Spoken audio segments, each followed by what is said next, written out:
Ya, puji Tuhan. Shalom.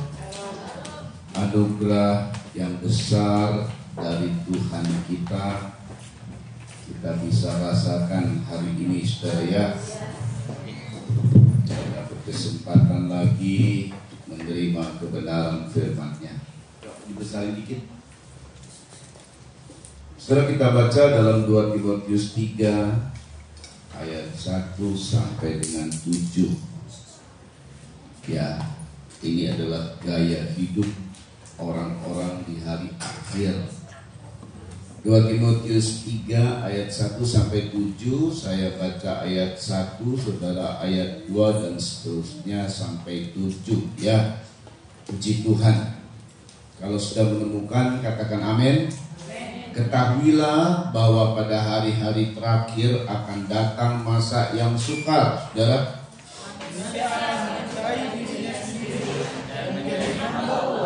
Mereka akan membuat dan menyombongkan diri. Mereka akan mereka akan berontak terhadap orang tua, dan tidak tahu berterima kasih, tidak mempedulikan agama. Tidak tahu mengasihi, tidak mau berdamai, suka menjelekkan orang, tidak dapat mengekang diri, garang, tidak suka yang baik. Suka mengkhianat, tidak berpikir panjang, belajar tahu, lebih menduduki orang daripada menduduki Allah. Secara lahiriah mereka menjalankan ibadah mereka, tetapi pada hakikatnya mereka memungkiri kekuatannya. Jauhilah mereka itu.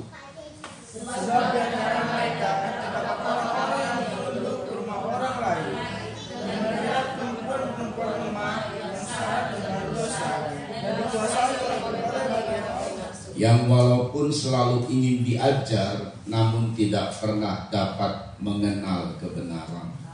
Amin. Ini saudara adalah hidup kita yang sekarang, yang kita jalani. Di masa-masa ini memang Tuhan berkata bahwa ini masa-masa yang sukar. Masa-masa yang sukar, saudara ya. Kenapa? Karena dua hal saja sebenarnya model manusia, baik itu secara umum, tetapi sangat disayangkan orang-orang ini didapati adalah orang-orang yang beribadah kepada Tuhan. Nah, ini sangat disayangkan. Kalau secara umum atau orang dunia, pantaslah orang dunia itu punya tipikal, punya model cinta diri sendiri dan jadi hamba uang. Nah, itu orang dunia, saudara.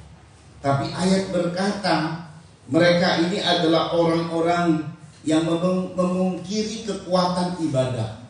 Nah, ini saya berarti kan itu termasuk orang Kristen. Jadi ada pengaruh yang begitu hebat sekali terhadap dunia ini, saudara, kepada gereja, kepada anak-anak Tuhan, kepada orang Kristen. Lalu memang di situ disampaikan bahwa mereka ini adalah orang-orang yang cinta diri sendiri dan jadi hamba uang. Mereka memungkiri kekuatan ibadah, saudara ya, karena mereka adalah orang-orang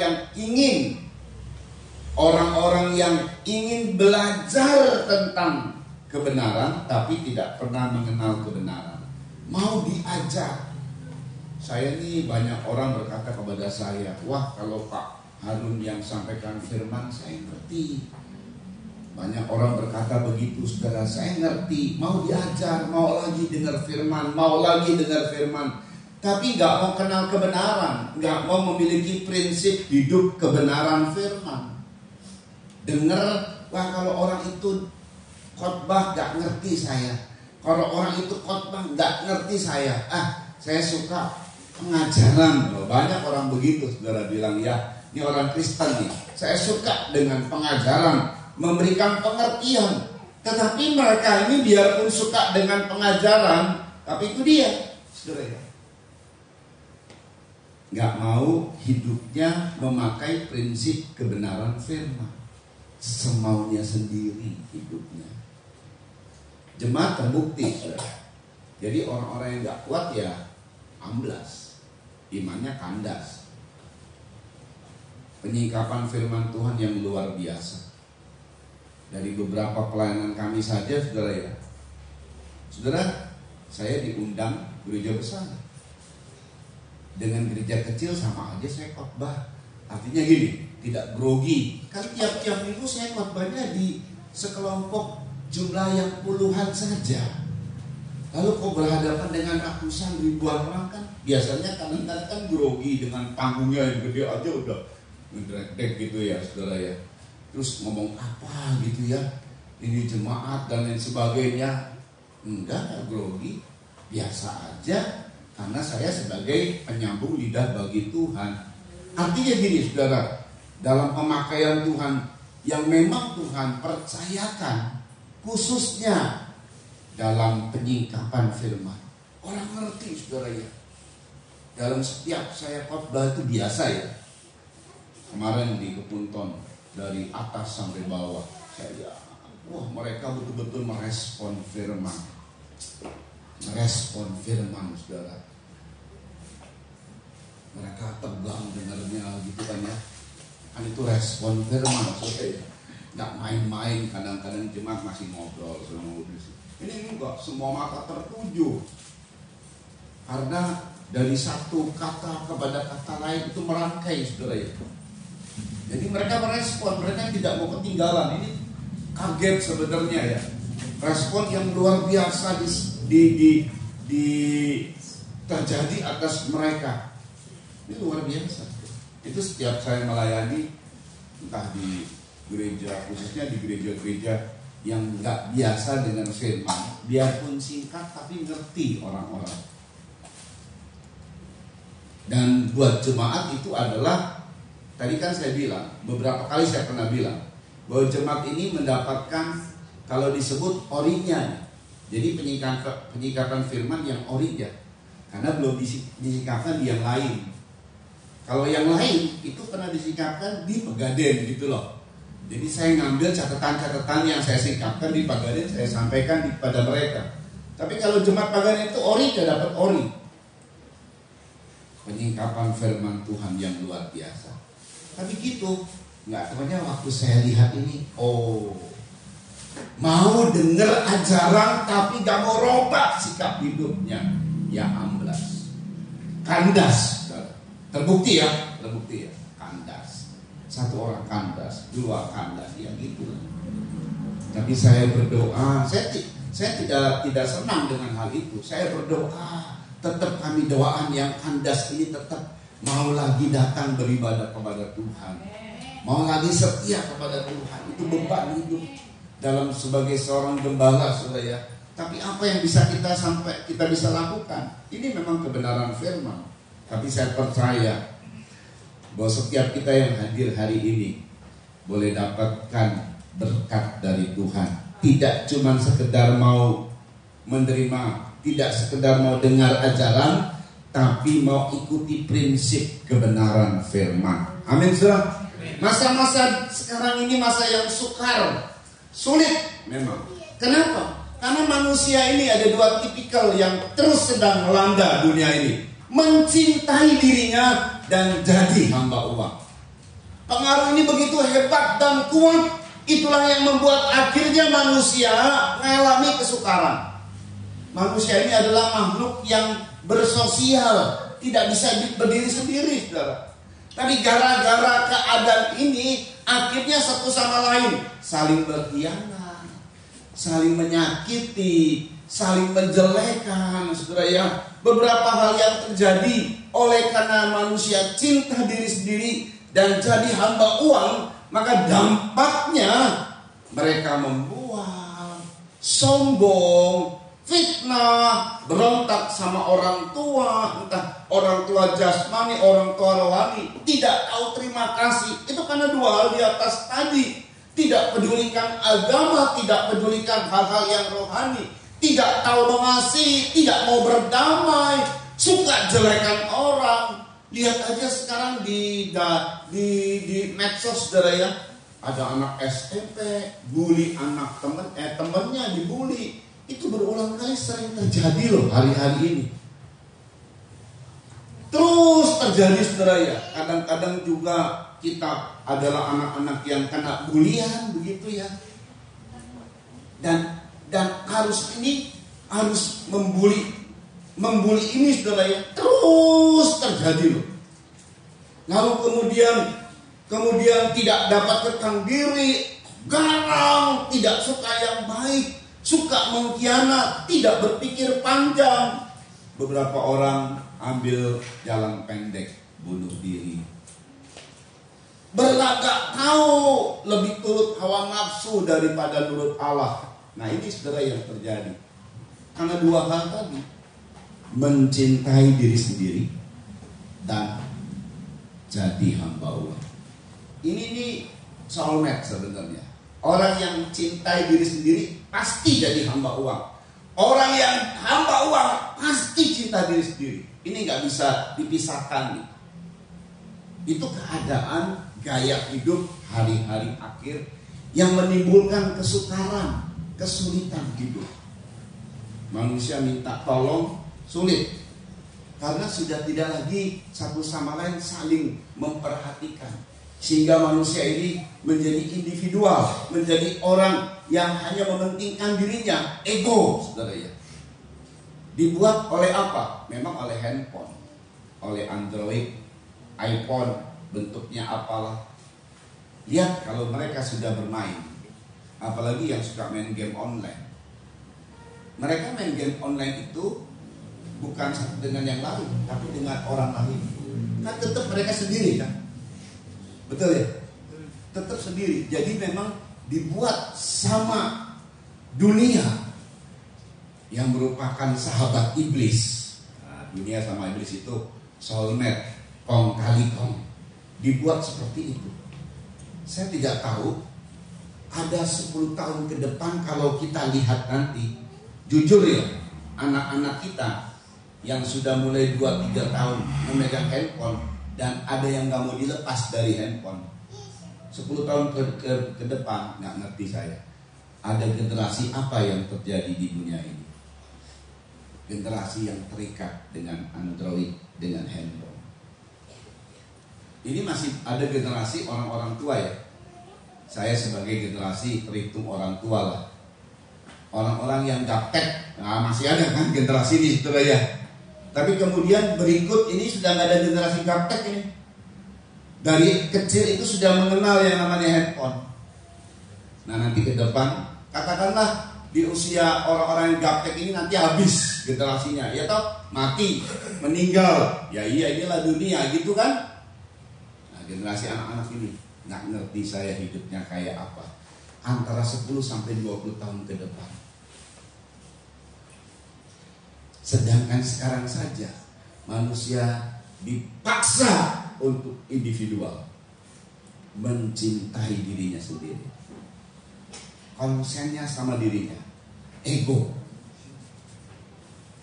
Ini ngeri loh saudara. Nah tadi saya sudah bilang, kalau orang dunia pantas, tapi ayat berkata mereka ini adalah orang yang beribadah tetapi memungkiri kekuatannya. Artinya orang Kristen terpengaruh, anak-anak Tuhan terpengaruh, keadaan gaya hidup yang sekarang ini terpengaruh. Padahal dalam ibadah itu saudara ya, ada dua hal. Satu, ada pembaharuan hidup. Amin. Amin saudara. Orang ibadah itu kalau dia suka dengar firman dan dituntun Roh Kudus, itu ibadah. Ibadah itu ada firman dan Roh Kudus. Pujian segala macam itu adalah sebuah persembahan oleh karena kita merasa adanya hadirat Tuhan, adanya hadir Roh Kudus. Kita memberi pujian. Tetapi ibadah itu mengerjakan perubahan hidup. Orang yang jahat jadi baik. Nah gitu kan. Orang yang gak bertobat jadi bertobat. Itu ibadah, hasil dari ibadah. Itu poin pertama. Hal poin kedua, ibadah itu dahsyat saudara. Di ibadah itu ada janji diberkati. Oh semua orang pasti mau diberkati. Saudara kalau mau diberkati gampang sebenarnya. Datang saudara. Nah gitu ya. Saudara, kalau saudara mau janji, kalau saudara mau diberkati, gampang, datang ibadah. Ini janji dari Tuhan kepada manusia, kepada orang yang beribadah. Kadang-kadang ada janji, misal saja nih nanti zamannya kampanye, saudara ya, ada banyak janji yang disampaikan oleh kandidat-kandidat capres dan cawapres. Ya kan ya, mau inilah, mau itulah, mau apa saja. Ada juga yang janjinya gombal, saudara ya. Ada yang janjinya tergantung nanti presidennya siapa begitu ya. Nah ini saudara, tetapi di tengah-tengah presiden yang bagus sekalipun nanti ada pengaruh hasutan segala macam, pengaruh duit, saudara ya. Sampai ada black campaign lah dan lain sebagainya. Orang sekian banyak yang memang harusnya tertarik kepada orang yang baik, yang benar, tapi karena dihasut bisa berbelok. Oh itu politik itu jahat, saudara ya. Nanti ini kampanye ini muncul semua segala macam tipu muslihat. Wah, dari partai-partai begitulah. Dunia, saudara, wajar dunia. Jangan ada di anak-anak Tuhan harusnya. Jangan ada di tubuh Kristen. Dan janji, saudara ya. Berapa banyak juga mungkin kita pernah dijanjikan dan kita kecewa kepada orang itu yang menjanjikan. Ini beda. Tuhan yang janji, janjinya pasti ditepati. Dan ini janji dari Tuhan yang mempunyai langit dan bumi. Dia berjanji akan memberkati kita dalam ibadah. Jadi setiap ibadah itu adalah terjadinya selalu ikatan janji, terjadinya selalu invest. Tuhan memberkati kita. Invest itu adalah kerjasama di antara perjanjian dua pihak, kita dengan Tuhan. Nah janjinya Tuhan memberkati kita asal kita beribadah sungguh-sungguh. 1 Timotius 4 ayat 7-9 dulu kita baca yuk. Perhatikan.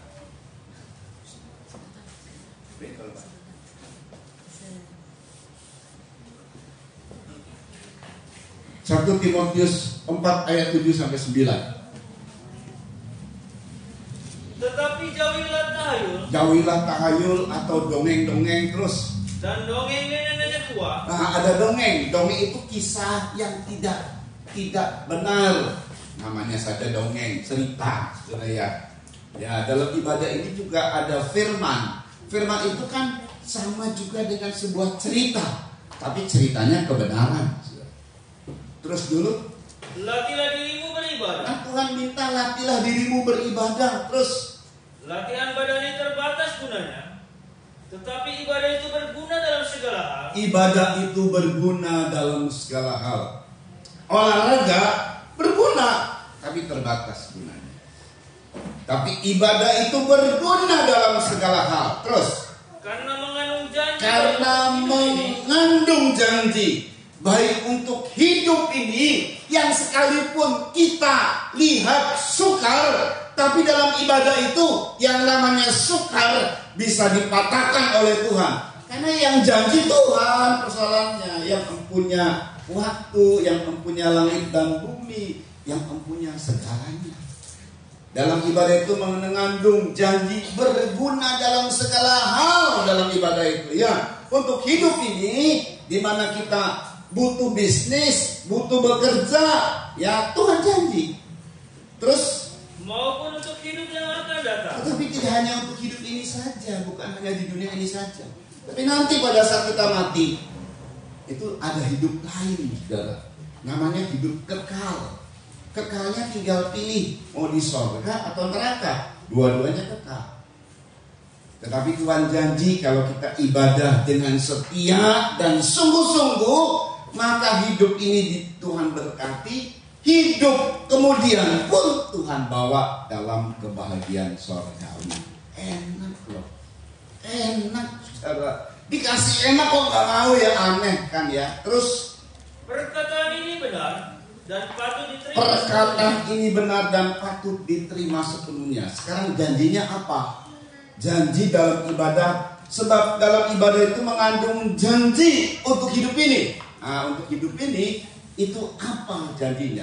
Kalau untuk hidup akan datang, pasti kita akan dibawa oleh Tuhan dalam surga mulia, dalam kebahagiaannya. Kadang-kadang hidup inilah yang bisa menentukan kita di sorga. Kadang-kadang saudara, pada hari-hari akhir atau hidup pada hari akhir atau di waktu akhir, itu yang menentu. Orang banyak semangat di hari-hari awal. Waktu saya lihat jemaat KRI, saudara ya, 14 tahun loh mereka dalam ibadah. Gak kayak kita ya, nyanyi apa tadi? Kerahkanlah kekuatanmu ya Allah. Ya, belakangnya biasa. Ada yang malam ini. Oh salah, udah lupa tuh. 14 tahun begitu loh, saudara. Dahsyat itu. Udah 14 tahun, tiap-tiap hari, hampir tiap-tiap hari ada doa mereka. Hampir tiap-tiap hari itu ada doa. Itu luar biasa. Waktu saya tanya, ini dahsyat ya. Kesempatan GSPD bisa menjadi mentor, saudara ya. Dan saya bisa hadir di situ. Bagaimana lihat suasana kegerakan yang terjadi atas mereka. Saudara, ini luar biasa. Saya berdoa apinya terus menyala. Kadang-kadang awal dari kita, saudara ya, saat cinta mula-mula, luar biasa banget. Begitu di hari-hari akhir hidup kita udah mulai, usia sudah semakin tua, jangan banyak berlagu lah. Betul ya? Kata orang, udah dekat, udah bawa tanah. Udah bawa tanahnya masih berlagu. Kalau masih muda, oke lah. Anak muda ya. Tapi anak muda jangan berlagu ya. Anak muda di sini nggak berlagu semua. Saya percaya. Udah tua, udah banyak berlagu. Urusan ini, urusan itu. Malah harusnya dia di gereja orang tua. Sungguh-sungguh sama Tuhan. Hari terakhir itu menentukan loh, saudara. Mau hari pertamanya, wah saya ini setia loh dulu, pelayanan, bodoh teing kata Tuhan. Hari terakhir kalau banyak sungut-sungut, banyak dicoret dah. Apalagi kemudian kalau pas akhir hidupnya malah ngomel terus sama Tuhan, dicabut nyawanya, masuk neraka loh. Iya saudara, aduh. Mari kita sungguh-sungguh. Saya juga udah ngalamin di keadaan ini. Saya nggak seperti dulu, masih muda, makanya saya butuh istirahat. Waktu pas dari Palu ke Poso, ya kan itu kan belum selesai tuh pelayanan dari ke Punton, saudara. Pelayanannya kalau pelayanan cuma khotbah doang gampang, saudara. Pelayanan kami itu bukan cuma khotbah, doain orang. Mulai dari jam 10 udah doain orang, sampai jam 4 doain orang. Terus sebentar jam 6 khotbah. Habis khotbah doain orang. Konsentrasi tuh penuh banget. Saya tidur sampai duduk tidur. Yang penting bisa tidur. Capek sudah. Lalu langsung berangkat ke Surabaya. Di Surabaya nggak bisa istirahat. Pagi-pagi langsung berangkat ke Palu, saudara. Saya bilang sampai Poso, udahlah saya coba cari hotel yang ada AC lah. Saya mau tidur dulu seharian aja. Capek banget. Maklum, usianya udah 57 nih sebenarnya. Nggak kayak dulu. Waduh, ini benar-benar udah gitu gula darah tinggi terus lagi, udah deg-degan aja saudara ya. Begitu saya istirahat, seger lagi dah. Ayo, boleh. Nah, kita lanjut ke Poso Tentena. Asik. Itu di Poso ya. Kita lanjut ke Tentena. Nah, iya saudara ya. Jadi saya ulang, ini pelayanannya nggak cuma tiap KKR 3 kali kita pelayanan. Nggak cuma sore. Enak saudara kalau begitu. Ini nggak gitu. Pagi-pagi udah doain orang. Konsentrasi ngedoain itu full, karena itu harus mengendalikan seluruhnya, saudara ya. Gak main-main. Tapi Tuhan kasih kekuatan, saudara ya. Ini luar biasa ya. Jadi hari-hari akhir ini loh, semangat luar biasa. Saya berdoa, Tuhan juga ingin supaya semangatnya gak berubah. Kalau sedikit berubah, naik lagi semangatnya buat Tuhan. Amin saudara ya. Apalagi semangat lakukan firman. Asik banget tuh. Lakukan firman. Ada janji, Keluaran 23 ayat 25.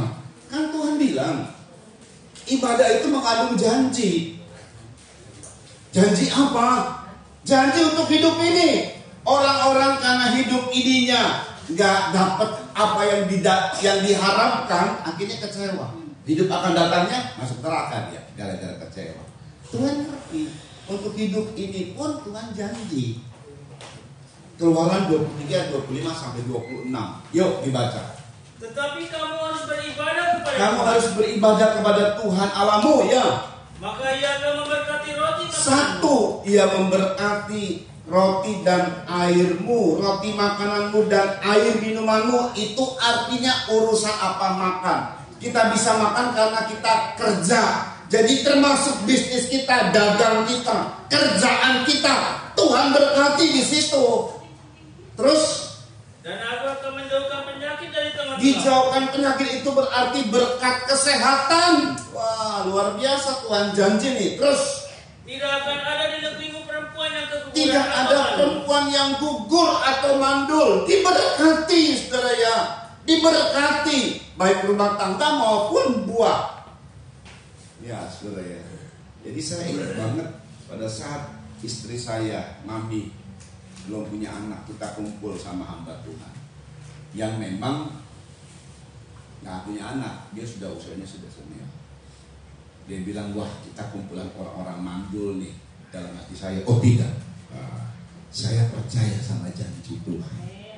Biarpun Mami divonis sama dokter Armin loh, ini nggak dokter ecek-ecek ini. Sudah ya. Waduh, kalau di laser kemungkinan juga nggak bisa punya anak karena rahimnya sudah rusak. Tapi Mami bilang, tidak dokter, kita percaya kepada Tuhan. Ini dokter orang Kristen. Oh ya, percaya sama Tuhan. Oh, saya percaya banget soal begini. Saya percaya banget. Percaya saya itu nggak berubah sedikit pun, nggak dikit ragu-ragu, nggak ada. Makanya terjadi. 2 anak. Dulu pikir saya cuma 1 anak, Sena. Muncul di Roma. Luar biasa kan, lengkap sudah. Ya kan? Anak-anak yang manis, yang cinta Tuhan, itu yang senang banget saya. Cinta Tuhan itu nomor 1 sudah. Amin saudara. Senang punya anak yang cinta Tuhan ya. Tuhan katakan tidak ada yang gugur atau yang mandul. Itu dalam janji, dalam ibadah. Diberkati nikah, rumah tangga dan buah nikah. Terus Aku akan menggenapkan tahun umurmu. iya, aku akan menggenapkan tahun umurmu. Pemasmur berkata umur manusia berapa sih? 70. Ya puji Tuhan. Kalau kuat 80, puji Tuhan. Nggak tahu nih untuk zaman-zaman sekarang, generasi sekarang ini bisa nggak kuat 70 tahun. Generasi-generasi lalu masih bisa saudara ya, sampai 80, 90, 100. Nanti generasi yang sekarang ini saudara, karena banyak makanan yang instan. Nggak, hanya makanannya itu nggak baik semua ya. Memperpendek umur. Ada yang sudah 50 sudah meninggal. Ada yang masih muda udah diabetes loh. Masih muda diabetes, kan lucu kan ya. Kalau usia-usia saya diabetes, pantes lah.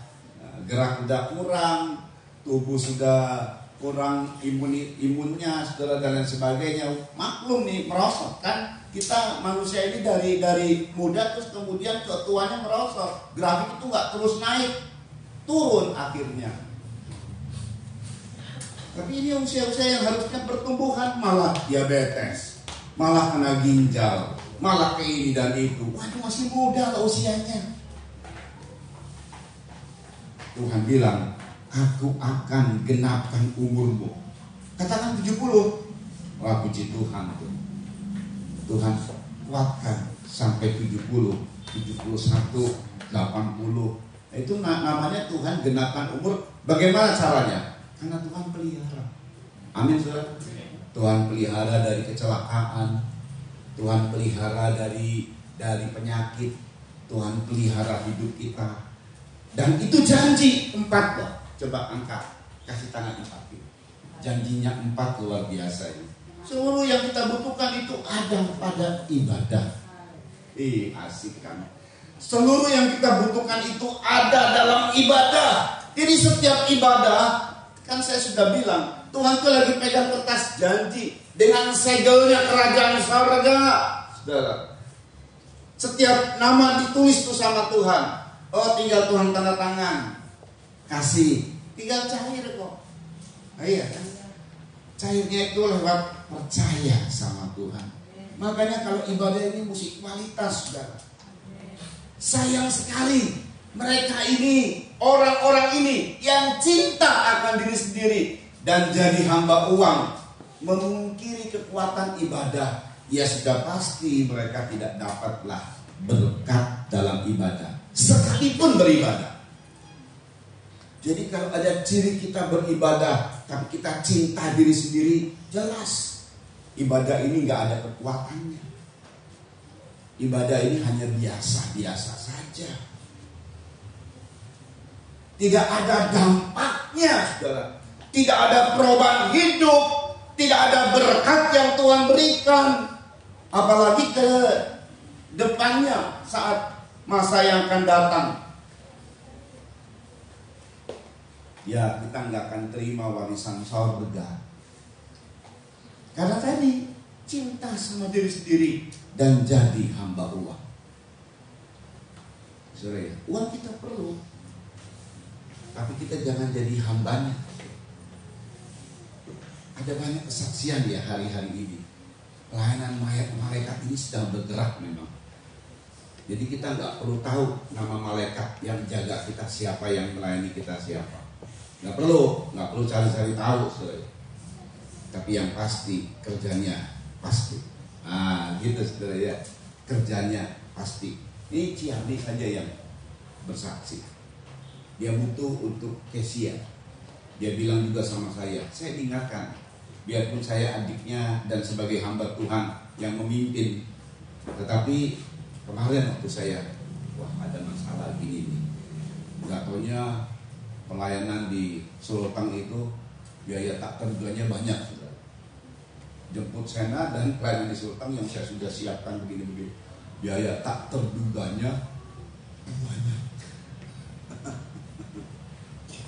Isi nyewa mobil, ya jemput Sena, karena sudah diancur-ancur begitu kenyataannya melebihi gitu kan ya. Jadi biaya tak terduganya banyak.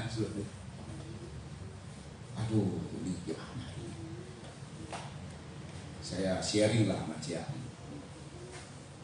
Ciami bilang percaya sama Tuhan, doa, karena nggak taunya dia pernah ngalami butuh untuk Kesia kuliah, tiba-tiba dia transfer, nggak tahu siapa orangnya sampai sekarang. Itu namanya pelayanan malaikat. Mantap. Amin, saudara. Amin, saudara. Kalau saya masih ada yang tahu, begitu klik transfer dia tulis, bro saya yang transfer. Oh, tahu gitu. Nah, jadi dia digerakkan sama malaikat sih. Dia transfer. Tapi kalau ada hal yang begini nih, ini nggak tahu yang ada loh, saudara. Ada. Pengalaman Mami yang di ujung pandang yang tadi disebutkan sama Mami Gembala, itu luar biasa juga itu. Ngalami pelayanan malaikat, saudara. Banyak ngatonya ya, dari kesaksian dari mereka ngalami pelayanan malaikat, luar biasa loh. Saudara, ini siapa Tuhan? Siapanya Tuhan? Anak-anaknya. Malaikat itu siapanya Tuhan? Pelayannya Tuhan. Kalau saudara adalah anak raja, pangeran dan putri kerajaan sorga, mereka melayani saudara. Lo serius loh. Gak usah tanya penjagamu siapa, gak perlu itu. Tapi yang pasti mereka siap melayani, memfasilitasi saudara. Gampangnya nih, tiba-tiba ada pelanggan datang gede, beli barang saudara, dapatlah keuntungan lumayan buat setahun. Saudara ya, haleluya, berarti gede banget tuh kalau setahun. Tuhan bisa berbuat hal yang ajaib. Memang ya, waktu pas Tiari bilang doa saja. Iya. Pernah nggak kita ngalami cuma doa? Jadi pikirannya nggak kemana-mana. Pikirannya nggak megang handphone sambil gua mau WA siapa ya. Kalau handphonenya tambah puasa boleh.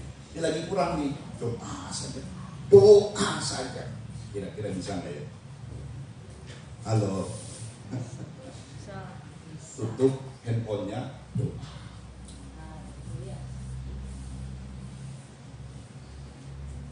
Ini terjadi, saudara.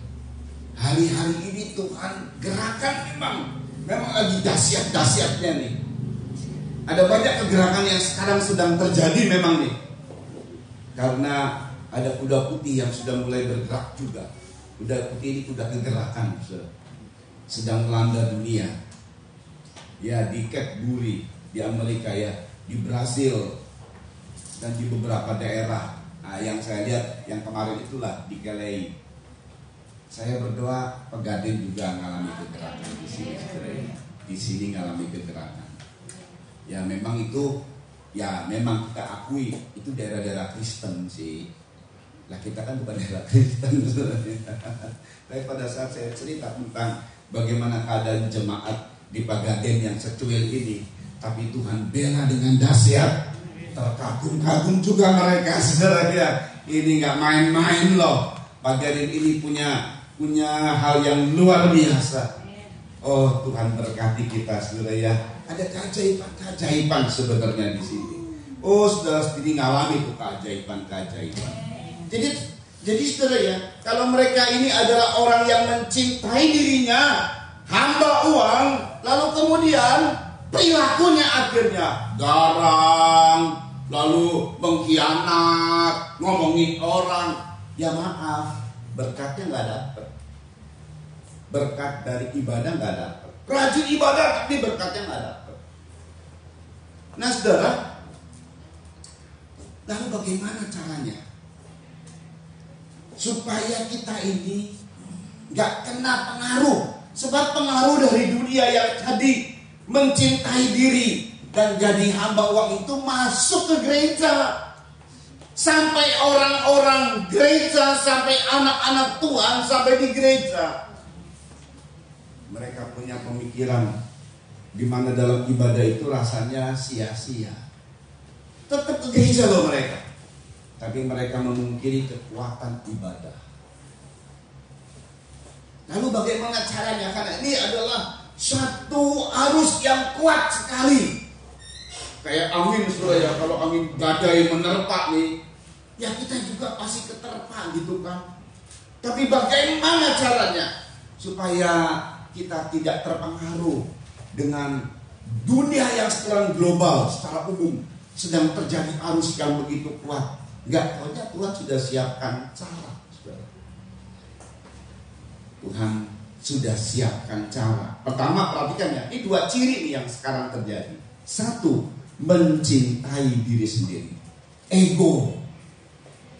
egois, mementingkan diri sendiri. Kedua, hamba Tuhan. Tuhan sudah siapkan. Enggak taunya cara yang jitu. Matius 16 ayat 24. Ih, asik banget ya. Tuhan itu hebat loh. Matius 16 ayat 24 sampai 26. Tuhan sudah siapkan ini ya. Ya, di hari-hari akhir Tuhan tahu manusia akan terjadi tipikal yang kayak gini. Tuhan siapkan. Yuk. Lalu Yesus berkata kepada murid-muridnya, setiap orang yang mau mengikut aku, setiap orang yang mau ikut Yesus, ia harus menyangkal dirinya. Ia harus menyangkal dirinya. Ia harus menyangkal keakuannya. Dia tidak boleh mementingkan dirinya. Menyangkal dirinya itu adalah tidak mementingkan diri. Dia harus tidak egois. Terus memikul salibnya dan lalu pikul salib dan ikut aku, kata Tuhan. Teruskan. Karena barang siapa mau menyelamatkan nyawanya, ia akan kehilangan nyawanya. Tetapi barang siapa kehilangan nyawanya karena aku, ia akan memperolehnya. Terus, apa gunanya seorang memperoleh seluruh dunia tetapi kehilangan nyawanya Dan apakah yang dapat diberikannya sebagai ganti nyawanya? Iya, saudara. Lihat ya, dua hal ini. Pertama, mencintai diri. Bagaimana cara untuk tidak cinta diri? Sangkal diri. Pikul salib. Amin. Lalu yang kedua adalah jadi hamba uang. Nah, bagaimana orang supaya tidak jadi hamba uang? Tuhan bilang, barang siapa yang mau menyelamatkan nyawanya, justru ia kehilangan. Tetapi kalau barang siapa kehilangan nyawanya karena aku, ia memperolehnya. Apa gunanya jika seseorang mendapatkan seluruh dunia? Wah, kumpulkan tuh harta seluruh dunia. Nolnya berapa ya? Tapi kehilangan nyawanya. Nah, saudara ya. Jadi bukan hanya uang nih, harta seluruh dunia, bukan cuma sekedar duit, jadi bukan sekedar jadi hamba uang. Di situ ada emas, ada permata, ada segala macam. Kumpulkan coba seluruh dunia harta itu. Tapi nggak bisa menebus satu orang manusia untuk diselamatkan. Lo bayangkan dong, satu orang, satu pribadi, saya saja. Harga saya, harga nyawa saya ini, yang kalau dunia kumpulkan sekian triliun, apalagi sebutannya lah ya, nggak bisa selamatkan saya untuk masuk surga, nggak bisa. Bayangkan betapa berharganya kita ini saudara di mata Tuhan. Dan untuk menebus saudara,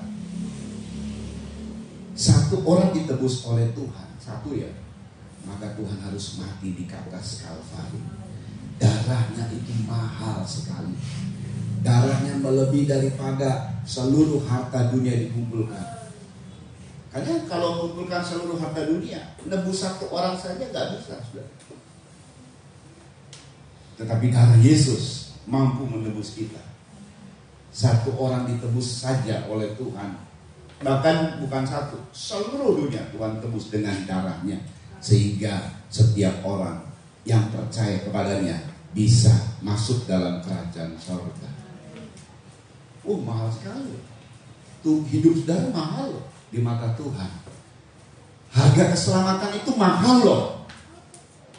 Kita harus menghargai loh. Amin saudara. Harus menghargai keselamatan itu. Apa gunanya seorang memperoleh seluruh dunia tapi kehilangan nyawanya? Apa yang bisa diberikannya sebagai ganti nyawanya? Gak bisa.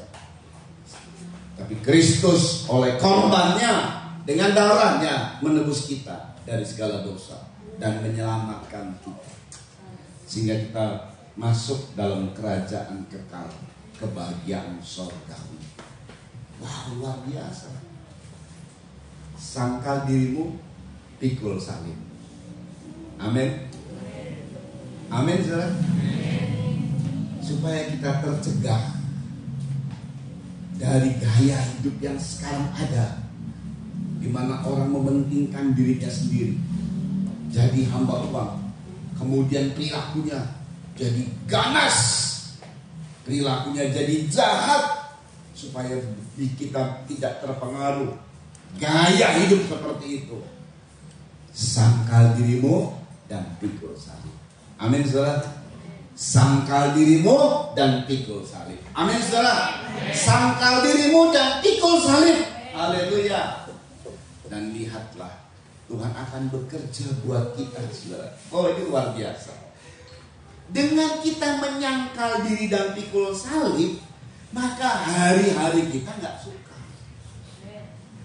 Tadi ya, dengan mementingkan diri sendiri dan jadi hamba uang, hari-hari manusia jadi suka, gitu ya.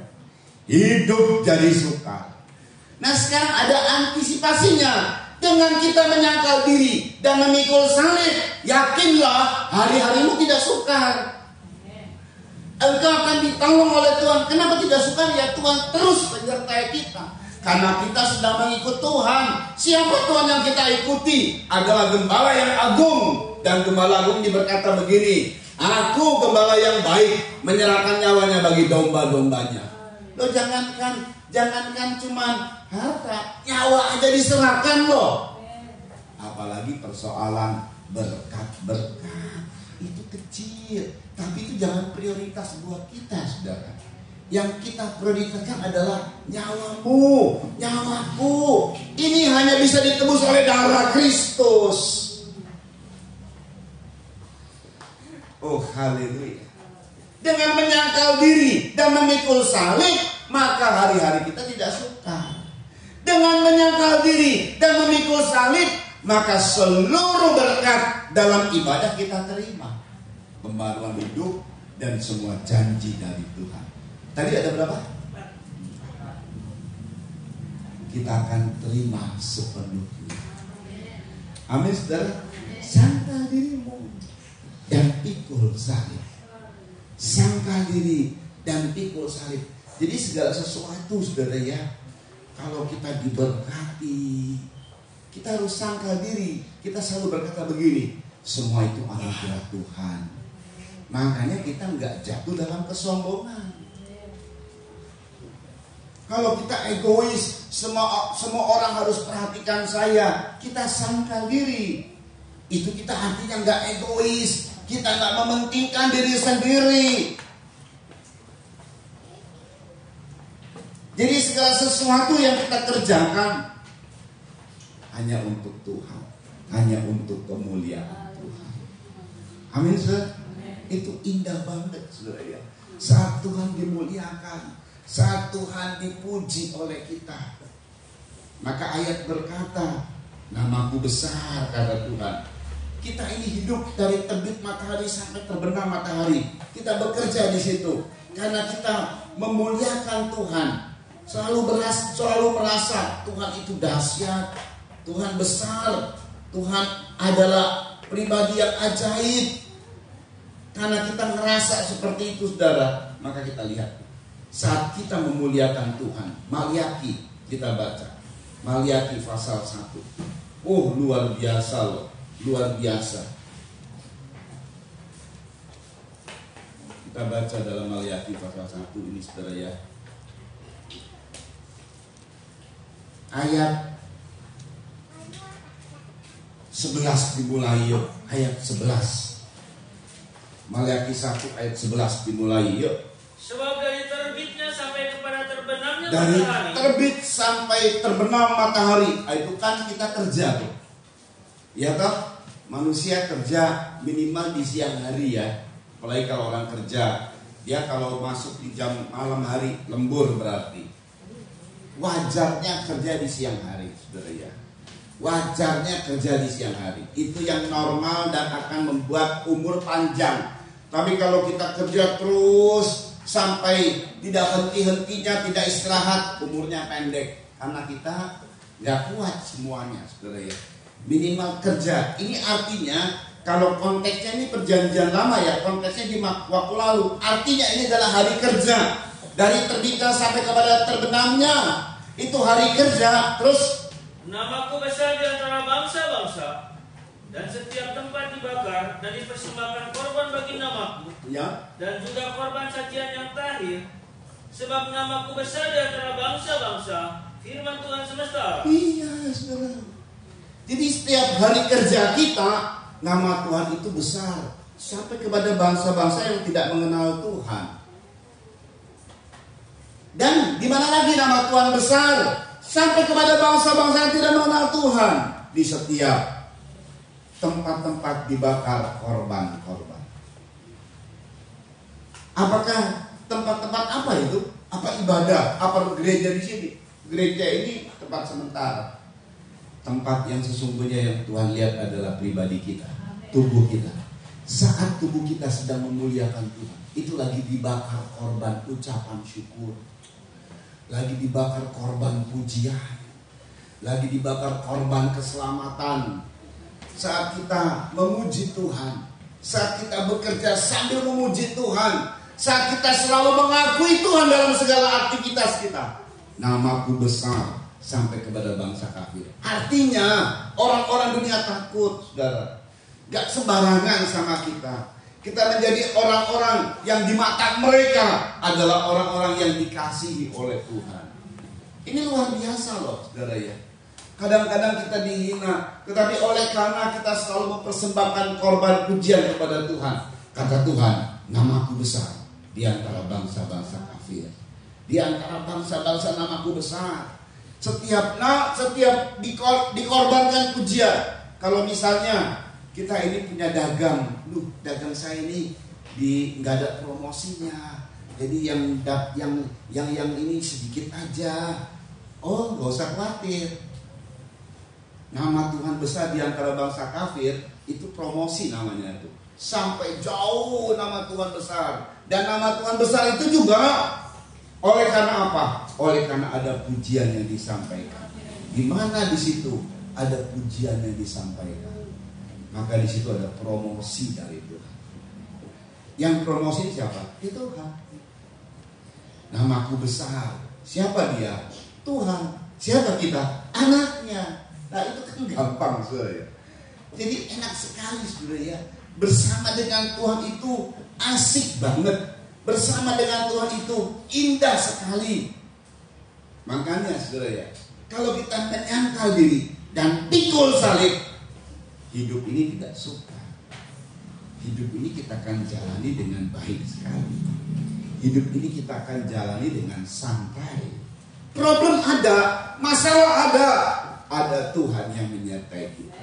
Saat kita memikul salib, saat kita menyangkal diri, memikul salib, mengikut Tuhan, santai aja.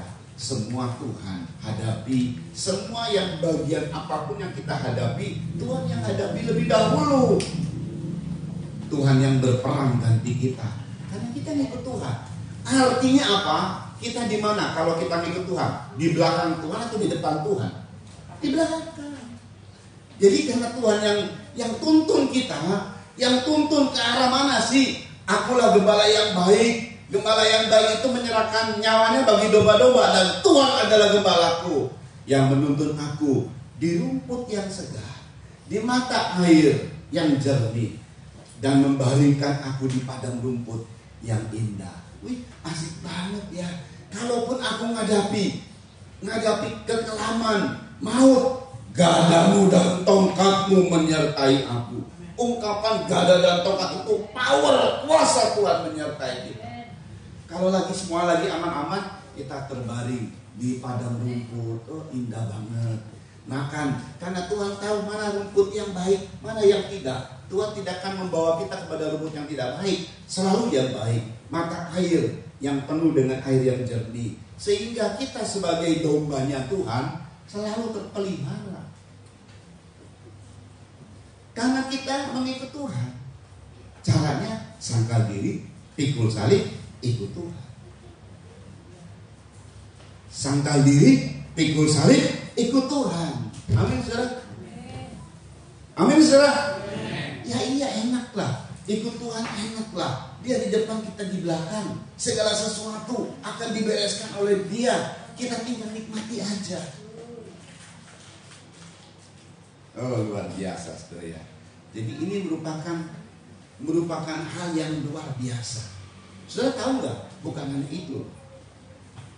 Ini namanya prinsip salib. Gaya hidup prinsip salib. Kalau tadi gaya hidup orang akhir ya. Di hari akhir kita punya gaya hidup dengan prinsip salib. Sangkal diri, pikul salib, ikut Tuhan. Ini prinsip salib. Saudara tahu nggak prinsip salib ini? Jadi pada saat iblis melihat situasi, saudara tahu nggak? Waktu iblis pertama sekali mencoba Yesus, gatot dia, gagal total. Ya dia coba nih, waktu itu Yesus nggak makan toh 40 hari 40 malam. Ubah batu jadi roti. Oh Yesus kan ajaib. Lapar loh. Mesti cepat dikasih roti, batu jadi roti. Bisa nggak Tuhan ubah? Bisa, gampang itu. Itu permainan ilmu yang paling rendah itu. Gampang banget. Coba yang susah lagi dong, ada nggak? Gitu. Itu gampang banget. Tapi Tuhan bilang, manusia tidak hidup dari roti saja, tapi dari firman yang keluar dari mulut Allah. Luar biasa ya. Kalah, iblis kalah. Wah, keok dah. Coba lagi dibawa ke hubungan baik Allah. Dibawa ke gunung. Lalu kemudian dia perlihatkan seluruh kerajaan dunia. Wah, iblis kuasai dunia. Iblis bilang sama Yesus, padahal dia Tuhannya ya. Iblis kan pernah diciptakan sama itu, saudara. Cuman Yesus jadi Tuhan yang jadi manusia, jadi kan terbatas. Dia ngomong, semua kuberikan kepadamu, asal kau menyembah kepadaku. Gampang itu. Engkau tidak boleh menyembah kepada siapapun, hanya kepada Allah saja kau harus menyembah. Ya tak? Begitu kemudian dibawa lagi ke hubungan. Jatuhkan dirimu, nanti malaikat Allah menatang engkau. Tuhan bilang, jangan mencobai Tuhan Allah. Wah, iblis kalah, saudara. Gagal dia. Lama-lama dia dapat kesempatan. Ada Yudas Iskariot nih, suka curi-curi uang, kecil tadinya. Asik nih. Gak bertaubat, dia gak mau bertaubat. Yudas Iskariot masuklah sampai akhirnya Yudas dimasuki iblis sepenuhnya. Lalu kemudian Yudas begini, saudara, waktu dimasuki iblis. Gitu. Enggak, saudara. Iblis itu hebat sekali. Di balik Yudas yang telah dirasuki iblis, Yudasnya senyum-senyum, tidak kelihatan sama orang manapun bahwa Yudas dikuasai iblis. Yudas akhirnya jual Yesus. Dapat. Wah, Yesus digebukin. Murid-murid kocar-kacir. Iblis bilang, hancur kerajaannya, pelayanannya hancur. Cur. Menang iblis sorak-sorai. Lalu apalagi waktu mati di atas Kalvari. Wow, menang kita. Mati Yesus. Justru prinsip salib iblis tidak tahu. Ini hikmat Tuhan. Wow, luar biasa. 1 Korintus 2. Di sini dia. Iblis gak bisa jangkau pikiran Tuhan loh. Iblis gak bisa lihat bahwa itu strategi Tuhan pada saat Tuhan mati di kayu salib, karena itu maunya Tuhan. Iblis tahu itu ayat nubuatan tentang Tuhan. Di antara pemberontak dia bersama-sama. Itu semua ayat buat nubuatan Tuhan. Tapi iblis gak ngerti loh. Sungguh dia gak ngerti. Dia sama kayak kita ini. Baca ayat apa baca, ngerti maka enggak, tak kayak iblis. Tapi kita bukan iblis, saudara ya. Iblis itu begitu, nggak ngerti. 1 Korintus 2 ayat 6-9. Nah, ini prinsip salib, gaya hidup salib. Sangkal diri, pikul salib, ikut Yesus. Itu berkatnya, ini dahsyatnya. Yuk, 1 Korintus 2 ayat 6-9, cepat yuk. Sungguh pun demikian kami memberitakan hikmat di kalangan mereka yang menyelamatkan. Iya. Yaitu hikmat yang bukan dari dunia ini. Hikmat yang bukan dari dunia ini. Terus. Dan yang bukan dari penguasa-penguasa dunia bukan ini. Dari penguasa-penguasa dunia ini yang dipimpin oleh iblis. Terus. Yaitu penguasa-penguasa yang akan ditiadakan. Perhatikan. Tetapi kami yang beritakan ialah hikmat Allah yang tersembunyi dan rahasia. Dan rahasia. Terus. Yang sebelum dunia dijadikan. Wow. Telah disediakan Allah bagi kemuliaan kita. Oh, telah disediakan Allah bagi kemuliaan kita. Apa itu? Tidak ada dari penguasa dunia ini yang mengenalnya. Tidak ada dari penguasa dunia ini yang mengenal hikmat Allah. Terus. Sebab kalaupun sekiranya mereka mengenalnya. Kalau mereka mengenalnya. Mereka tidak menyalibkan Tuhan yang mulia. Mereka nggak salibkan Tuhan yang mulia. Mereka nggak ngerti. Waktu mereka akhirnya anggap menang saat Yesus disalib lalu mati. Itu prinsip salib adalah hikmat Tuhan, cara Tuhan, strategi Tuhan untuk mengalahkan iblis. Dengan total iblis kalah, saudara ya. Nanti perhatikan ya. Jadi iblis itu nggak ngerti. Penguasa dunia nggak mengerti. Dunia tidak mengerti soal salib. Gaya hidup salib itu adalah gaya hidup dari Tuhan untuk kemenangan. Ini kemenangannya total, saudara. Saat Tuhan disalib, kemudian dia mati, dia masuk neraka, ambil kunci kerajaan maut. Yang dahulunya iblis mengandalkan maut. Semua orang takut dengan iblis karena maut kuncinya sama dia. Tapi sekarang kunci kerajaan maut diambil sama Tuhan. Bagi orang yang percaya kepada Kristus, waktu mau mati Tuhan yang jemput. Kan enak, saudara. Haleluya. Amin, saudara. Makanya orang-orang Kristen kalau meninggal, dia lihat Yesus. Oh, saya lihat Yesus lagi di sana. Oh, terus meninggalnya, oh damai, wajahnya senyum karena ketemu Yesus. Nah, kalau orang yang bukan anak Tuhan, lihatnya siapa? Lo setan, lo serem. Lo serius kan? Serius. Yang bukan anak Tuhan yang lihatnya apa? Lihat setan, lihat jinnya. Makanya matinya gimana ya? Mengerikan. Kunci kerajaan maut sama Yesus. Iblis pun mengandalkan kerajaan maut. Manusia takut sama iblis gara-gara soal maut. Mati lo, kata iblis. Sekarang kata siapa mati? Tuhan pegang kunci kerajaan maut. Luar biasa. Sehingga apa yang diandalkan iblis sudah dipatahkan. Hai maut, di mana sengatmu? Hai maut, di mana kemenanganmu? Apalagi saat Tuhan bangkit. Luar biasa. Itu mesti mati dulu, mesti disalib. Jadi penyaliban itu strategi Tuhan mengalahkan iblis. Sangkal diri, pikul salib, ikut Yesus. Tadi saja kita sudah dapat, kita hidupnya nggak suka. Seluruh berkat dari ibadah kita dapat. Ini nambah satu lagi nih. Karena kita pakai prinsip salib, yuk dibaca. Tetapi seperti ada tertulis. Iya. Apa yang tidak pernah dilihat oleh mata. Apa yang tidak pernah dilihat oleh mata. Terus. Dan tidak pernah didengar oleh telinga. Dan tidak pernah didengar oleh telinga. Terus. Dan yang tidak pernah timbul di dalam hati tidak manusia. Pernah timbul dalam hati manusia. Terus.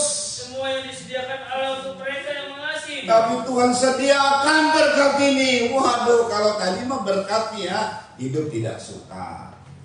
Janji Tuhan dari ibadah itu mah udah jelas janji Tuhan. Kalau ini Tuhan tambah bonus. Kadang-kadang gak kepikir loh. Tuhan berkati. Belum pernah saya pikirin ini tuh. Belum pernah timbul dalam hati. Tuhan baik ya. Tuhan sediakan buat kita anak-anaknya sesuatu yang luar biasa. Dahsyat Tuhan kita ini. Kenapa? Karena kita memakai prinsip salib. Sangkal diri, pikul salib, dan ikut Yesus. Amin, saudara. Amin, saudara. Jadi kalau orang dunia, bahkan anak-anak Tuhan yang tidak sungguh-sungguh, saya tidak sebut anak-anak Tuhan berarti dong, orang-orang Kristen yang tidak sungguh-sungguh. Sebab kalau anak Tuhan harusnya sungguh-sungguh. Iya kan? Namanya saja anak Tuhan. Sungguh-sungguh dia. Jadi orang Kristen yang gak sungguh-sungguh, orang gereja yang gak sungguh-sungguh, cara hidupnya mementingkan diri, jadi hamba uang. Kita lain. Gaya hidup kita adalah gaya salib Kristus. Sangkal diri, pikul salib, ikut Yesus. Amin, saudara. Nah, saudara, perhatikan, pikul salib. Kira-kira berat nggak? Pikul salib berat nggak? Berat nggak? Tuhan kasih bebannya, namanya salib. Berat nggak? Ada yang bilang berat, ada yang bilang enggak. Ada yang bilang enggak, ada yang bilang berat. Loh, ayatnya berkata loh, ayatnya berkata. Matius 11 ayat 28 sampai 30. Ini sekarang ini prinsip salib. Ini adalah beban yang Tuhan kasih. Coba belajar dari ini. Asik, saudara. Matius 11 ayat 28 sampai 30. Kan Tuhan kasih beban. Namanya apa? Salib. Nah, berat nggak nih salib? Nah, kita baca Matius 11 ayat 28 sampai 30. marilah kepadaku semua yang letih lesu dan berbeban berat. Ya. Aku akan memberi kelegaan kepadamu. Aku akan beri kelegaan kepadamu. Terus. Pikulah kuk yang kupasang. Sebentar saudara. Pikulah kuk yang kupasang. Terus. Dan belajarlah kepadaku karena aku lemah lembut. Iya. Dan rendah hati. Iya. Dan jiwamu akan mendapat ketenangan. Iya. Terus. Sebab kuk yang kupasang itu enak. Salib sebagai kuk yang Tuhan pasang itu enak. Dan bebanku pun ringan. Dan bebanku pun ringan. Kalau dibilang berat gak cocok dong sama firman. Berat itu di mana? Saudara, saya katakan punya beban. Sebutkan bebannya apa? Pertama dosa. Dosa itu membebani saya. Saya terus dituduh didakwa. Perang ajar iblis. Memang begitu, memang dia perang ajar. Memang kerjanya nyuruh dan mendakwa. Aduh, gak punya beban. Dosa apa yang saya buat? Dosa segala macam yang saya buat. Oh, berat. Karena tuduhan inilah yang memberatkan saya terus. Mau hidup bagaimana kalau di tengah-tengah tuduhan? Kalau saudara terus dituduh terus, bisa nggak saudara bisa berhasil nggak? Nggak akan bisa. Blon kamu, blon. Begitu salah udah blon, udah gemetar, udah gemetar. Bolak-balik diteriak-teriakin, blon begitu kan? Betul nggak saudara? Nggak akan bisa berhasil gitu. Itulah tuduhan iblis. Bukan hanya sehari, 2 hari, tiap-tiap hari. Makanya banyak orang stres. Tahu nggak orang stres? Karena banyak tuduhan yang terjadi. Ya gimana? Karena kita sudah berbuat. Ada tuduhan ya pantas. Tuduhan terus tiap-tiap hari pantas. Beban ini terus kita bawa. Belum lagi dengan trauma, belum lagi dengan segala macam. Ditambah kegagalan sebagai beban kita. Ditambah banyak utang. Apalagi sakit, beban, segala macam. Tuhan bilang, marilah kepadaku, hai kamu yang letih lesu dan berbeban berat, capek Tuhan. Nah Tuhan tawarin, ya sekarang serahkan sama Tuhan bebannya. Amin. Apa itu?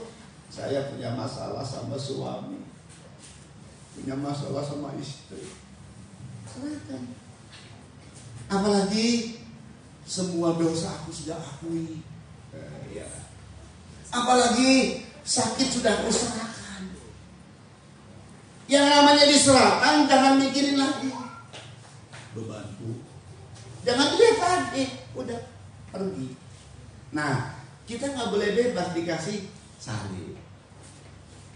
Salib adalah kita ikut maunya Tuhan. Kita ikut maunya Tuhan. Salib itu adalah ikut maunya Tuhan. Memang yang gak enak itu adalah daging kita. Kita dicaci maki, kita balas dengan berdoa, memberkati. Itu namanya salib. Kita gak ngejek orang. Kita hidup dalam keadaan selalu damai. Kalau di musim orang maunya cari damai, itu namanya salib, saudara. Kan enak toh, betul nggak? Kalau orang suka cari damai kan tenang hati. Kita nggak mau benci, enak nggak benci? Enak nggak benci? Enak, damai. Betul nggak saudara? Enak loh, yang enak-enak masa nggak mau? Damai sejahtera, emang nggak damai sejahtera? Enak. Iya kan? Makanya jangan lihat lagi. Kita udah kesana nih arahnya. Lirik-lirik. Nah, gak usah dipikir sih. Beban kita itu bagiannya Tuhan. Amin. Beban kita itu bagiannya Tuhan. Amin. Beban kita itu bagiannya Tuhan. Gak usah dilirik, gak usah diapakan. Percaya saja. Hari demi hari kita akan lihat bagaimana Tuhan menolong kita, menyelesaikan semua masalah hidup, dari yang kecil sampai yang besar. Menyelesaikan semua masalah hidup, asal terus pikul salib. Nah ini saudara ya, nggak taunya yang berat itu bukan beban Tuhan, beban kita dibawa lagi. dikasih sama Tuhan bebannya. Aduh berat. Karena aku benci sama dia belum kuselesaikan. Dikasih lagi benci sama orang. Nambah lagi dong Tuhan, berat. Ya iya, lu nggak ngampuni orang, ya iyalah. Ditambah ada orang yang menyakitimu, lalu disuruh ngampuni. Gak bisa, gue gak bisa. Iya, karena yang lalu aja belum bisa diampuni, apalagi yang ini nambah lagi. Sekarang ya iya tambah. Dibawa lagi di gereja udah banyak beban-beban, ya kan, ditaruh di mana-mana. Setelah kita doa nangis, oh Tuhan aku serahkan kepadamu, pulang dibawa lagi. Kok enteng rasanya, gak enak ya, saya bawa lagi ya. Capek deh. Sangkal diri, pikul salib, ikut Yesus. Kalau kita pikul salib seperti Yesus pikul salib, waktu dia pikul salib, lama-lama dia apain sudah? Dia pikul salib apa akhirnya? Memikul salib akhirnya? Akhirnya di mana? Di salib. Halo? Pikul salib, terus disalib. Ada yang mau disalib angkat tangan? Justru ini dia. Dalam perjalanan Via Dolorosa itu perjalanan Tuhan pikul salib, jujur jatuh bangun, berdarah, diangkat sama dibantu, pikul lagi, jatuh lagi bangun, sampai akhirnya dia disalib. Dan saat dia teriak, Aba Eloi Eloi lama sabachthani, sampai kemudian dia serahkan nyawanya. Saat bukan pikul salib, saat disalib. Justru itu klimaks. Justru itu yang kita kejar. Nah, ini dia menariknya, saudara. Ayatnya kita baca dulu. Ini poin terakhir. Ini menarik. Ada 2 ayat. Galatia 5 ayat 24. Galatia 5 ayat 24. Lalu kemudian nanti Galatia 6. Tapi kita baca dulu Galatia 5 ayat 24. Ini saya mau kasih tahu. Barang siapa menjadi milik Kristus Barang Yesus, siapa menjadi milik Kristus Yesus, terus ia telah menyalibkan daging dengan segala hawa nafsu. Ia telah menyalibkan daging dengan segala hawa nafsu Dan keinginannya. Kalau tadi gaya hidup orang-orang yang akan mengalami sukar, jangan tambah no, kita sukar. Sukar saja. Ini orang yang susah, sukar, sulit hidupnya. Itu karena mencintai dirinya sendiri, maka akan terjebak dalam kesukaran-kesukaran hidup tuh. Dan jadi hamba uang, akan terjebak dalam kesukaran-kesukaran hidup, akan mengalami pencobaan-pencobaan yang bertubi-tubi. Tapi kalau kita mau hidup sangkal diri, pikul salib, ikut Yesus, maka kita akan hidup dalam tuntunan Tuhan, pembelaan Tuhan, pertolongan Tuhan.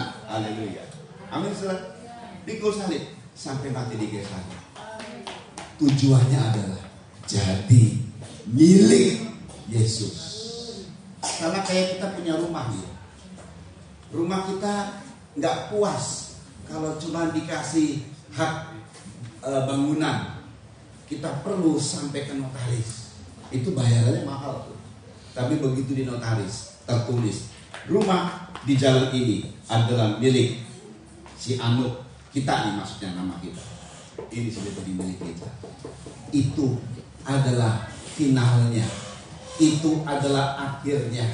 Gak ada yang bisa ganggu gugat rumah saya karena sudah jadi milik saya. Kalau sebelumnya bisa diganggu gugat, bisa disengketakan, bisa dibawa ke pengadilan karena cacat hukum, karena kita belum ke akte notaris. Begitu jadi milik, sudah nggak ada yang bisa ganggu gugat. Semua nyerah, sudah milik, nyerah. Iblis nyerah, dunia nyerah. Bayangkanlah. Jadi begitu kita sangkal diri, pikul salib, ikut Yesus sampai disalib, itu artinya jadi milik Tuhan. Saudara tahu, saat kita sudah jadi milik Tuhan, iblis nggak bisa apa-apa sama kita.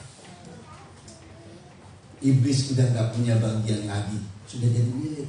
Mau diapain nggak bisa. Tuhannya lebih hebat dari kita.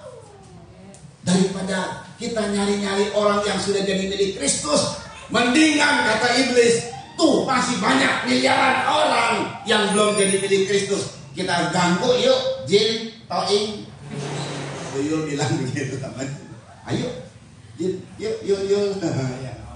Ya ngapain? Udah jadi milik Kristus, Mau diganggu, kita sama Yesus. Miliknya nggak boleh digugat, miliknya, betul nggak? Sudah jadi miliknya nggak boleh digugat. Lu kuat apa daripada Yesus? Iblis ngomong sama iblis lainnya, enggak, gue nggak kuat. Udah. Dunia, ayo dunia, kuat? Enggak. Nyerah dunia nyerah. Tuhan bilang, aku telah mengalahkan dunia. Wah, udah pernyataan itu udah mundur iblis. Kita cari yang lain aja yuk. Tuh ada orang Kristen belum jadi milik Kristus, ayo kita ganggu. Nah, jadi ini lagi ngomong-ngomong nih, mana yang udah jadi milik Kristus, mana yang belum. Nah, yang belum digangguin sama dia. Ini yang paling hebat lagi, Galatia 6 ayat 17. Ungkapan Paulus adalah ungkapan kita yang pada akhirnya finalnya di sini. Ayat terakhir. Yuk, pemain musik siapkan diri. Selanjutnya janganlah ada orang yang menyusahkan aku. Selanjutnya jangan ada orang yang menyusahkan aku. Kenapa? Karena pada tubuhku ada tanda-tanda milik Yesus. Karena pada tubuhku ada tanda milik Kristus. Itu tanda itu kelihatan. Gak bisa diganggu. Gak bisa. Itu finalnya. Kita punya kekebalan, gak bisa diganggu. Iblis tidak kalah, nyerah dia, dunia nyerah. Bagi orang-orang yang ada tanda kepemilikan, kita masuk dalam penyembahan dia. Ada nyanyian dari sebuah lagu yang pernah kita nyanyikan. Beri tanda di tubuhmu sebagai milikmu Tuhan, sebagai kepunyaanmu sendiri.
Yang akan kami terima ini sebagai tanda kepemilikan dari Tuhan terhadap kami.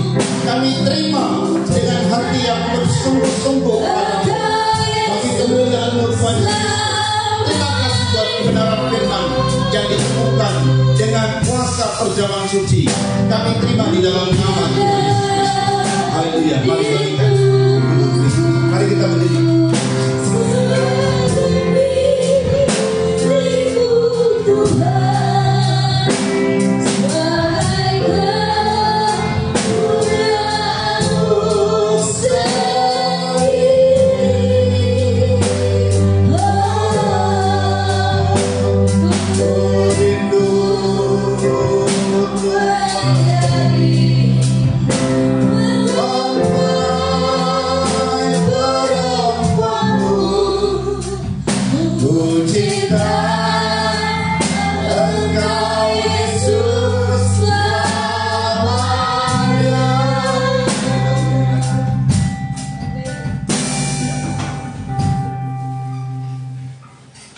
Dengan darahmu kau tebus dosaku, dengan nyawamu kau tukar hidupku. Kini aku sepenuhnya milikmu.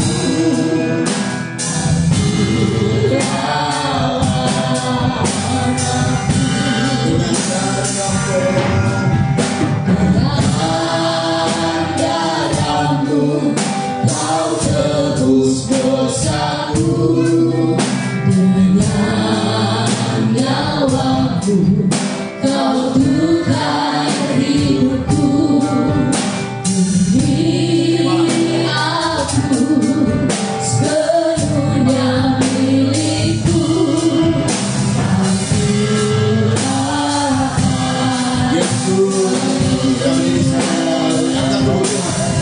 Yesus, Yesus, ku berseru.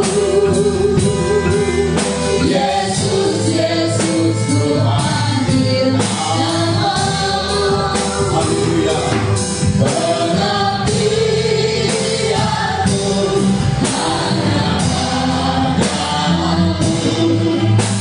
Yesus, Engkau Bapa.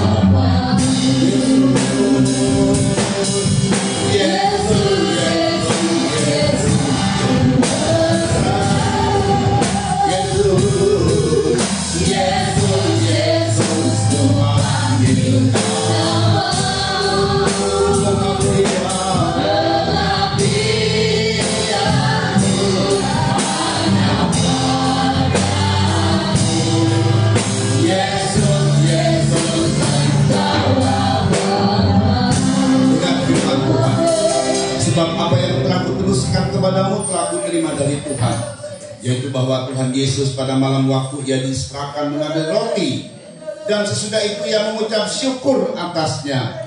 Yesus memecah-mecahkannya dan berkata, inilah tubuhku yang diserahkan bagi kamu. Perbuatlah ini menjadi peringatan akan aku. Bukankah roti yang kita pecah-pecahkan adalah persekutuan dengan tubuh Kristus? Amin. Makalah dengan percaya tubuh Kristus dalam nama Tuhan Yesus Kristus.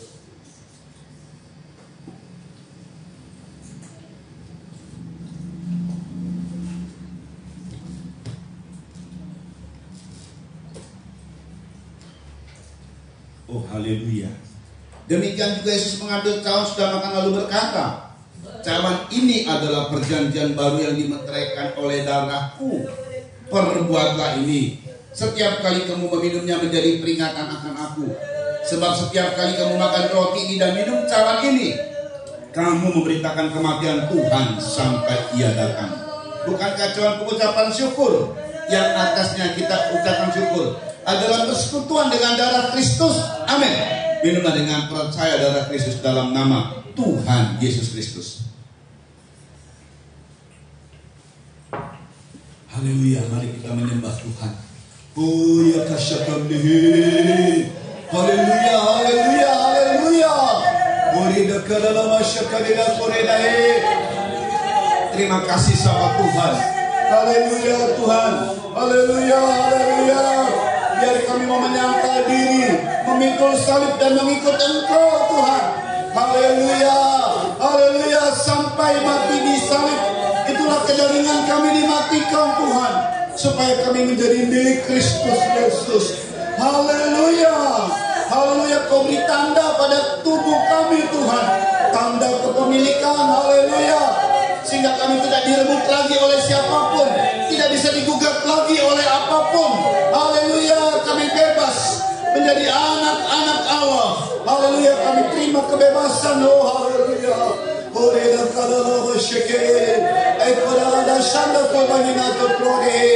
Haleluya, haleluya, haleluya. Yes. Terima kasih Bapa yang baik. Bersyukur atas apa yang kau kerjakan. Kau berkati Tuhan keluarga di sini yang telah menyiapkan tempat ibadah. Kau berkati Tuhan keluarga pastori. Haleluya, menyiapkan pastori Tuhan. Kau berkati keluarga yang menyiapkan pastori dengan berkat yang luar biasa darimu Tuhan. Demikian semua jemaat Tuhan yang hadir Kau berkati. Mereka yang tidak bisa hadir Tuhan tolong semua.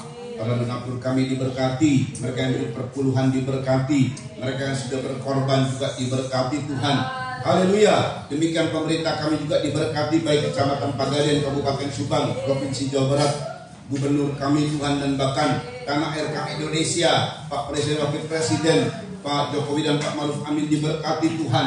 Haleluya. Dan juga beri kekuatan kesehatan sehingga mereka berhasil dalam seluruh tugas yang sudah diemban oleh mereka Tuhan. Berkati juga KPK TNI Polri dan 88 Badan Intelijen supaya mereka bisa membongkar kasus-kasus besar terorisme, gembong-gembong narkoba, sindikat mafia, dan juga koruptor, sehingga semuanya dihukum yang berbuat salah kepada negara maupun kepada sesama. Biarlah kuasa Tuhan bekerja, nama Tuhan dipermuliakan di bumi Indonesia ini. Haleluya. Terpujilah nama Yesus Kristus. Berkati Tuhan Yesus segala sesuatu, segala aktivitas yang kami kerjakan. Haleluya. Biarlah segala sesuatunya memuliakan nama Tuhan saja. Kalau sebentar kami akan kembali ke rumah kami masing-masing, sampaikan dengan selamat, dengan tidak kekurangan sesuatu apapun, dan kembalikan pada hari-hari ibadah yang sudah ditetapkan. Kami angkat kedua tangan kami menerima berkat dari Tuhan. Saudara-saudara yang dikasihi oleh Tuhan, terimalah anugerah cinta kasih sayang dari Bapa yang sungguh sangat mengasihimu, kasih karunia lewat kuasa pendamaian korban Kristus, serta pimpinan kekuatan kuasa Roh Kudus menjadi milikmu saudara-saudara, dari sekarang ini sampai Tuhan Yesus datang kali yang kedua, bahkan sampai selama-lamanya. Dalam nama Tuhan Yesus Kristus, mempelai pria sorga dan imam besar yang kami puja-puji selalu, kami alaskan doa ini. Haleluya. Haleluya. Haleluya. Bagi anak domba. Haleluya. Haleluya. Karena Tuhan setiap bina suku bangsa terbaru tak pulang. Berikan glory, berikan hormat, dipujian bagi anak domba.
Saudara, beberapa pengumuman.